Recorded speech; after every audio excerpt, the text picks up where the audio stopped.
Welcome to the online version of Principles of Biochemistry for the summer of 2014. With this podcast, I would like to overview the syllabus, but I would also really like for this podcast to serve the purpose of allowing all of you to determine if the online version of biochemistry for the summer is the right one for you. Right now, we have about 80 people who want to take summer biochem online, and while I am soup stoked to accommodate all of you, I also want to be certain that this is the correct fit for you and that you're going to get the absolute most incredible learning experience from it. And in order to ensure that, I am going to go through the nitty-gritty details of what the course will entail so that you can make the most informed decision that you possibly can. Of course, I am Rachel, and I'm super glad to meet those of you whom I don't know. And for some of you, I am definitely welcoming you back after multiple semesters of working with you in varying contexts. In either way, I am very glad to have you for the summer, and I want to welcome you to contact me via email. Email is actually the #1 best way to reach me. I do have a physical office here in the College of Agriculture on the campus in Laramie. For some of you, visiting me here is a possibility, but for most of you, it may not be this summer. And so, for the most part, my interaction with you this summer will be online. And I won't even always be in my physical office. That is, I'll be attending some conferences and whatnot, where maybe I'll be working from a different location. And that's actually the cool thing about the flexibility of an online class. I do ask that you primarily contact me by email. If you do use my cell phone to text me, please make sure that you somehow identify yourself so that I know what your text message references.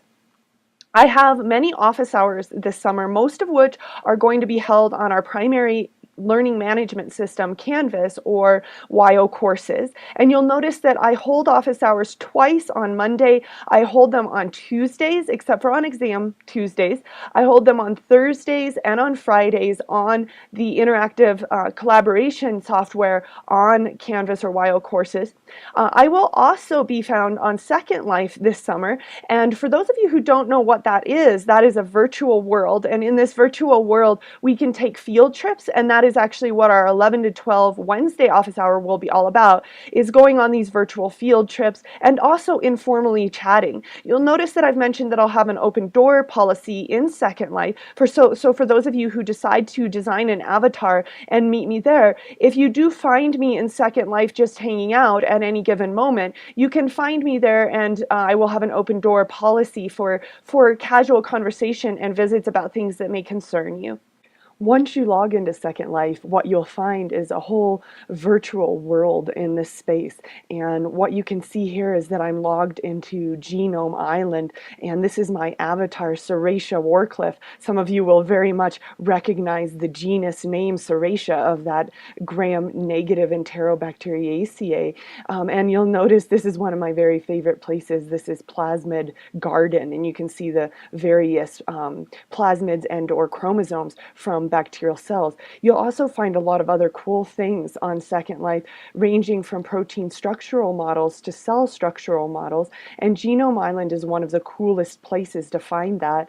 You can notice right here, even just in front of us, is a double helical model of DNA, and this entire terrace has some of the coolest bioinformatics kinds of applications of molecular biology, and so it's a pretty cool place to hang out. And as I said, this semester I'll be doing things a little bit differently in terms of being available here whenever I happen to be logged in, but of course on those Wednesdays during those times when we can go on field trips and whatnot. So all soups look forward to meeting you here as Serratia Warcliffe. We have an incredible course planned for you this summer, but it is a 4-semester-hour course. That quite literally means that in 10 weeks, a smushed version of the course, we will be covering a lot of material. If you were taking this course in a face-to-face setting, you would actually be coming to class for between 5 and 6 hours a week. So that being said, you will actually be virtually coming to class. That means you will be watching lecture material on either iTunes fine-tuned you or through our Wild Courses shell at least that many hours per week. And remember that for every 1 hour you're in class, you should figure 3 hours outside of class. So at a minimum, this class will ask you to put in 15 hours a week. I usually tell students who are very conscientious, industrious students, as you all are, that you'll probably want to plan to dedicate about 20 hours a week to this class to enable you to feel very comfortable in your learning and to get the most out of your learning. We will begin our class on May 22nd. That is because it is a Wednesday to Wednesday week. This is very unique. So that is, we will open each new week on Wednesday night at midnight, and we will close each week on Wednesday night. That means that the very first week of class, really the first that I'll see of you, will be on Thursday the 22nd. We'll then end things up on July the 30th for a primarily 10-week session. Let me tell you, we are coming at you with an incredibly qualified team of people. This is not a one-man show this summer. I have some TAs that have been working with me for, in some cases, many, many years, and some TAs that are maybe a little newer to the teaching experience. Kyle is one of my returning teaching assistants. He has worked with me for many years in the context of microbiology. He also has the dubious pleasure of being my athlete. He is the top male athlete on the cross-country ski team. I am the coach of the cross-country ski team. One of my greatest passions is educating through the context of skiing, and I absolutely passionately am in love with cross-country skiing. So Kyle shares that passion with me, and so we interact on both a scholastic level and an athletic level, intertwining the two, and that's something we're going to do a lot of this summer, is intertwining our many passions. So Kyle, being a top cross-country skier, an elite cross-country skier, as well as being a microbiology major, he's finishing his microbiology degree. He is very passionate about the kind of whole systems microbiology sort of environmental applications of microbiology, and he is looking towards whole systems, sustainable energy systems, and bringing together both a kind of engineering background and microbiology background into looking at that in graduate work. So he has a very nuanced background, and he will be holding office hours as well. He will hold office hours on the conferences tool in Wild Courses on Big Blue Button from 9 to 10 a.m. on Wednesdays and from 4 to 5 p.m. on Sunday. That means we're going to be hitting you every day of the week, because Ashley, your second teaching assistant, Ashley is finishing her degree in physiology. She is in between that and medical school. She is going to be living in Casper this summer, where she will be doing a little bit of clinical work, and she is also going to hold some office hours for you. She's going to hold an office hour on Saturday from 2 to 3 p.m. So you can see, just with our teaching assistants, we bring to you a diverse and incredibly knowledgeable team. Sydney Schneider is going to be joining us this summer, and I am so jazzed to introduce her to you. She is a pharmacist. She's actually a first-year pharmacy student, so she will be bringing her knowledge in that neck of the woods to you, and an incredible background as well in microbiology. So Sydney has been my advisee in microbiology and my longtime teaching assistant for microbiology labs. She's an absolutely incredible scholar, and she will be holding SI for you once or twice a week as based upon our schedules, and she will be sending out a poll that will ask you what your schedules are and when you want to do supplemental instruction. Of course, that supplemental instruction, by very definition, is much more separated from the class itself, and Sydney will have her own review sessions and curricula that will correspond with our coverage and help you very much on the exam. So if you've never attended SI, this summer is the time to start. You should absolutely get to know Sydney. Let's talk biochemistry, because really that's what it is all about, and this is the study of the confluences between chemistry and biology, and perhaps it is at those points at which those two studies meet where we see some of the most incredibly exciting developments in science. So we really see that this covers the molecular world as it pertains to life. And it's a very multifaceted subject that allows us to better understand all domains of life, ranging from archaea and bacteria to eukarya. And it has applications in so many different subdisciplines. Callista will be super jazzed to know that we will be talking a lot about medical applications. You'll also be very glad to know that really art comes into this as well. And we will also look at the applications to exercise physiology. And of course, Adam will be super jazzed about that, as will Kelvin. Nutrition, hey, Rudy, you're going to be really excited to see not only the nuances between athletics and exercise physiology, but also with nutrition. Stephanie, Hannah, you guys are going to be so stoked to see our discussion about drug design and how that relates and intertwines with the biochemistry and agricultural kind of confluences. We're going to, so for Miles and for Kelsey, you both are going to be so excited for the agricultural applications, and we will even be specially talking about equine considerations of biochemistry and so much more. Graham, we'll be talking about engineering applications. We'll also be looking, I know that Jack is going to be super excited about the environmental applications. So many applications that we will intertwine in this, and we will take a very integrated approach to your education this summer. That is to say, once we learn about something, we will not let it go, and we will keep applying it and integrating it into our further development of our knowledge base. So we will start the summer by the simple coverage of the molecule water. And if I have a passion about a single molecule, it is the molecule of water, and it very much pertains to my passion in skiing as well, because of the chemistry of snowflakes and the chemistry of snow. And so we will begin our coverage by looking at water as a universal solvent of light.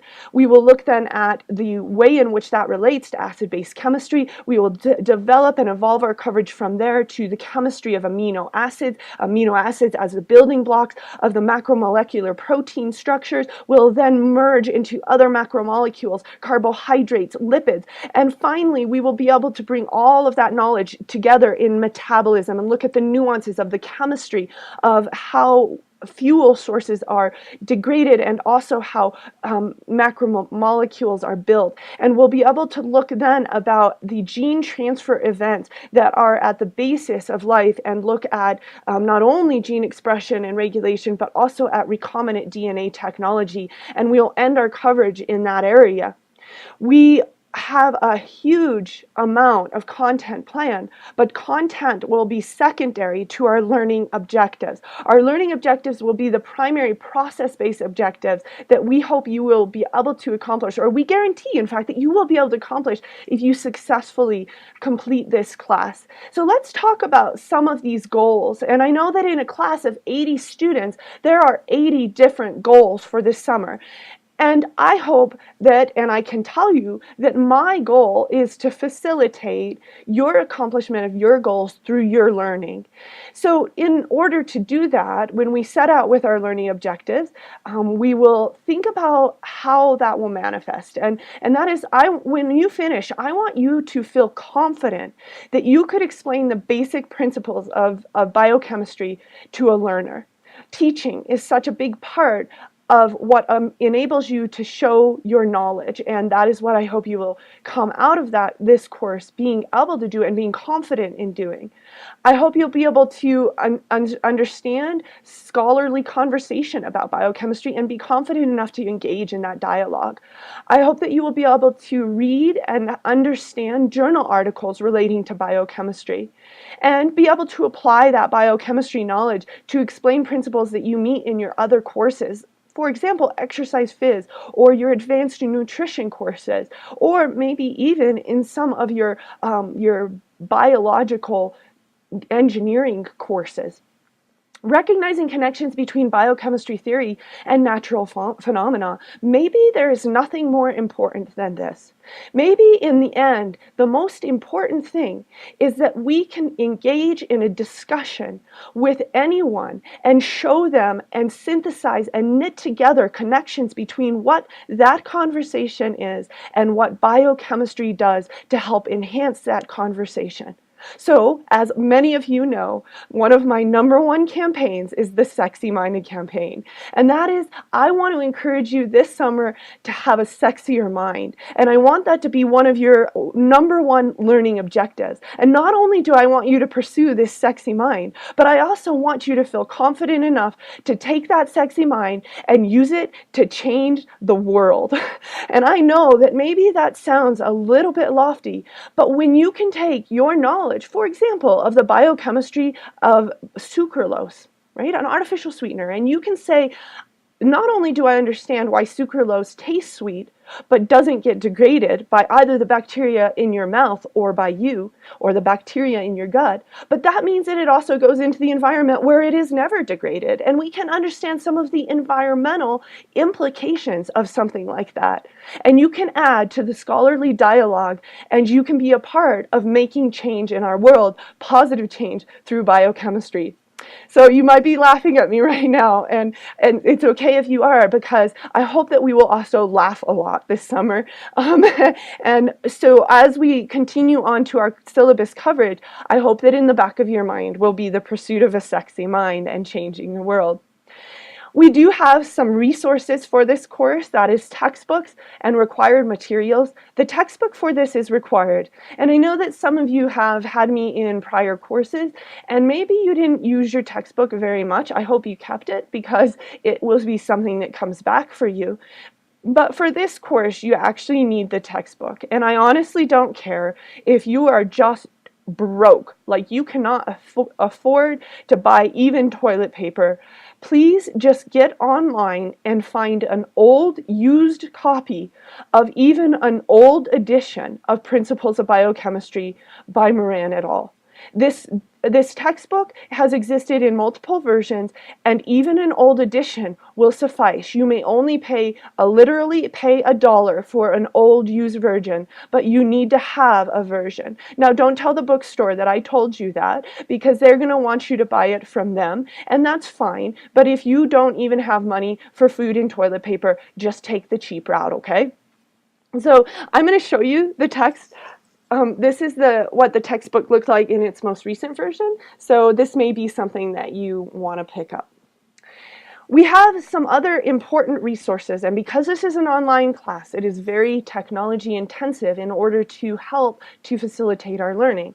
Technology for its own sake is worthless, but technology to help us to learn and to help facilitate learning of specific objectives is very helpful. And our new YO courses, or Canvas Learning Management System, is rad. It is simply phenomenal for the purpose of delivering instruction, but also for interaction and collaboration. So you will be finding your way to YO courses, and if it's not something that you've already done, it will be something that you soon become very familiar with. I've actually clicked on the link on the syllabus, and you'll notice that this brings you to a place where you can log in to YO courses. Once you get to this site, you'll notice that you use your regular UW username and password in order to log into YO courses. Of course, this will not become open to you until the day that the class opens. And at that time, I will help you to learn and navigate that particular interface. We'll find a lot of useful things on YO courses. One of those most useful things will be your lectures. Yes, this is rad, because it turns out that we can actually interface with YouTube on YO courses. That is to say, I can directly upload all of our lecture content onto YouTube and then embed it in YO courses. However, that means that when you're watching those lectures on YouTube through YO courses, you will not be able to download those lectures. And that is why I will also always put all of the lectures onto iTunes U. iTunes U enables you to download the lectures, to put them onto your iPad or your iPod, and to take them with you out into the wilderness, which I highly suggest. Take your notes with you and be somewhere removed from your desk and do your learning somewhere else. So that is why I will always also put the lectures on iTunes U. So I ask you to become familiar, if you are not already, with iTunes U. I will be sending out further instruction on how to use iTunes U. We will have weekly homework assignments. And remember that our weeks begin and end on Wednesday night. Therefore, the homework will also begin and end on Wednesday night. So Wednesday nights at midnight, without fail, the homework will open, and Wednesday nights at midnight, the homework will close. That means for all of you that I am going to be very much asking you to have a kind of adult outlook on these homework assignments, because when we have exams, our exams are on Tuesdays. That means that there will be coverage on the weekly homework assignment that pertains to that exam, and if you want feedback from that homework, you're going to have to submit that homework assignment early, before the Wednesday due date, in order to take that Tuesday exam. So I put that in your hands, and for you to make the decision as to how you want to handle that in order to use that homework as a learning tool for your exam taking. I highly suggest downloading the homework assignments prior to watching the vodcast. That is the best strategy for using the vodcast to help you learn. So what you can do is you listen to a little bit of vodcast and you're like, woohoo, this is really interesting. Oh wait, cool, this applies to the homework question. Pause, and then you pause it, and then you answer your homework question, and then you can go on from there to maybe rewind and re-listen if you had trouble with that homework assignment, or to go on to the next homework assignment. So I highly suggest flexible usage of the vodcast. Remember that one of the biggest benefits of having our lectures be vodcasts instead of being face-to-face lectures is that in a face-to-face lecture, sometimes I get going and I get really excited about the topic, and I get jazzed about biochemistry and the applications of biochemistry, and I start going really fast, and you can't stop me and you can't rewind me. But on vodcast, you can stop and remind me as much as you want. And if you're like me, when I watch some of the podcasts, I'm like, wow, Rachel, get to the point, seriously. And then I like to watch me fast forward, and I sound like one of the chipmunks. And then you can just really get into the material going fast forward. I don't care how you use the podcast, as long as you use them actively to enable your learning. And I suggest doing that by doing the homework at the same time. Perhaps the most applied portion of our course this summer is the DA Club. I was backpacking in Hawaii many years back, and I was reading one of the Harry Potter books, and I was so stoked about the Harry Potter book that I literally carried in my backpack, I think, what was practically a 10-pound hardback Harry Potter book. But while I was on that backpacking trip, I had a eureka moment when I realized that the DA Club was really what it takes to allow true, deep learning.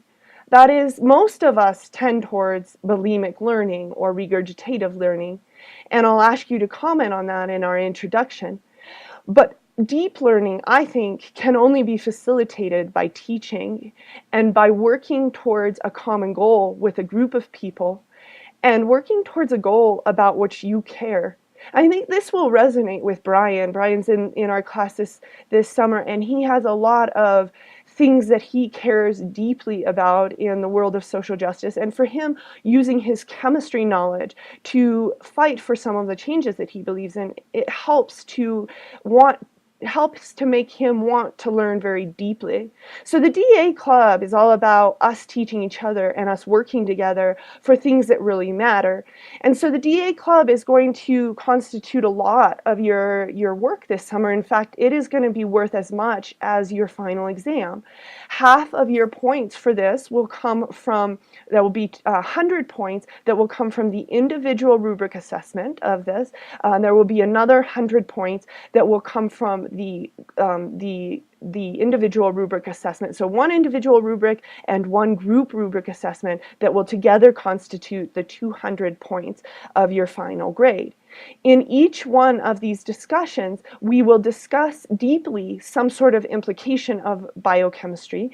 We will look, for example, in one of our discussions, we will focus on the overuse, kind of the misuse, if you will, of Ritalin and Adderall, which are the ADD drugs, by students students who don't have ADD to help enhance their scholastic performance. So not unlike use of steroids to enhance your athletic performance, use of these drugs to enhance your scholastic focus and ability. And we'll talk about the biochemistry of that, but also the implications of that. So there are a lot of really deep thought questions that we will entertain with this. And as you begin to consider your DA club, I want you to think about having diverse membership in your DA club, because if we think back to Harry Potter, and I know there are some of you out there that are also Harry Potter fans and Harry Potter lovers, and maybe you'll remember that Neville was a big part of that book. And Neville he wasn't the best student in the class, and he struggled.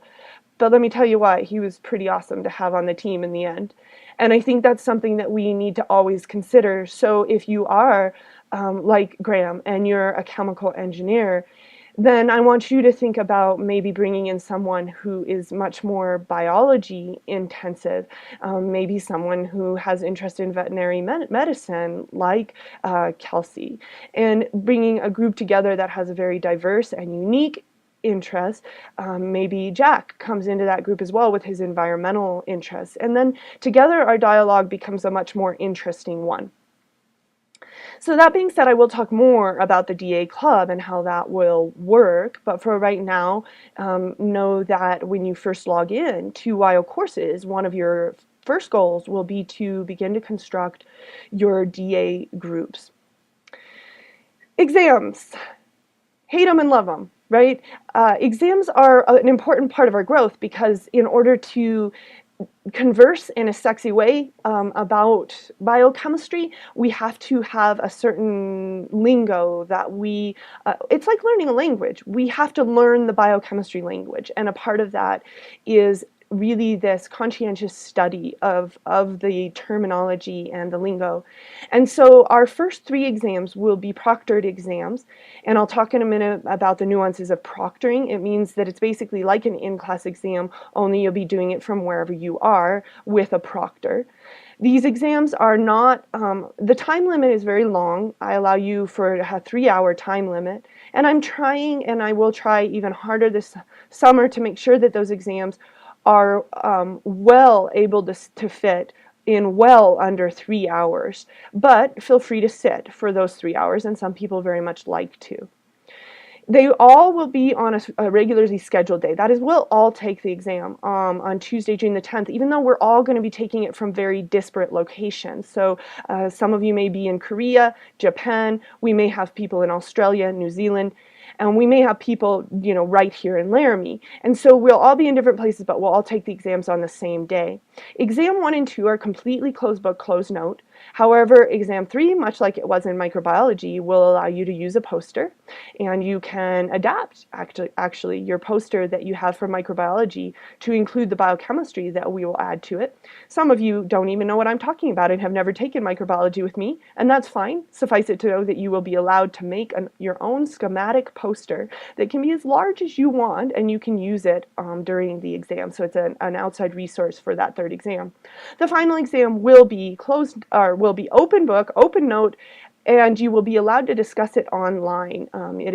We do not allow you with this exam to use peer resources offline, because some people are in a country where no one else is and in a place where no one else is. And so we only allow collaboration online and not offline.